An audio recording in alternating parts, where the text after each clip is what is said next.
fixer umano sa Land Transportation Office o LTO ang patay matapos pagbabarilin sa harap mismo ng LTO. May banta na raw noon sa buhay ng biktima nang hindi niya matapos ang isang trabahong ipinagawa sa kanya. Si Jiggy Manica, naka-Alerto 24. Kagad na binawian ng buhay ang 30 taong gulang na si Mark Anthony Flores matapos na pagbabarilin sa harap mismo ng Land Transportation Office sa Marikina kaninang tanghali. Si Flores ay nagtamo ng tama ng bala sa ulo, katawan at hita. Isang sospek na nakabonet ang itinuturong salarin ng mga otoridad.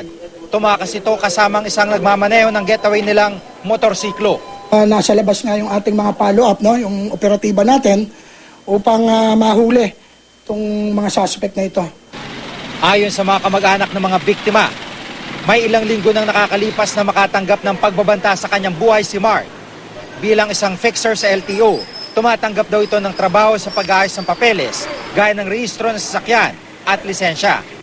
Pero noong nakarang taon daw, may tinanggap na trabaho pero hindi natapos. Sabi niya, kasi pinagtataguan niya kami, may pinalakad kami sa kanya, tinakbuhan niya yung kapatid ko. Sabi niya ganun. Sabi niya, isang araw lang ang bibigay ko sa inyo na kumbaga parang taning, gano'n. May taning, isang araw lang. Na pasensyahan tayo. Narinig lang namin, nagpuputukan eh. Sabi ko, tunay yan ah. Takbo kami dalawa ng kaibigan ko. Pagtakbo namin, ayun na nga, nakita namin, nagkakaanuan na nga. Sabi, nagulat nga ako, pag ano, akala namin, sa amin na ano eh, dahil pumaganon eh. At kanina nga, tinutuon ng sospek ang kanyang banta. Bukod kay Mark, 2 bystander pa ang tinamaan at nasugatan.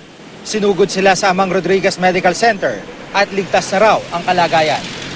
Jiggy Manica, nakatutok, 24 oras.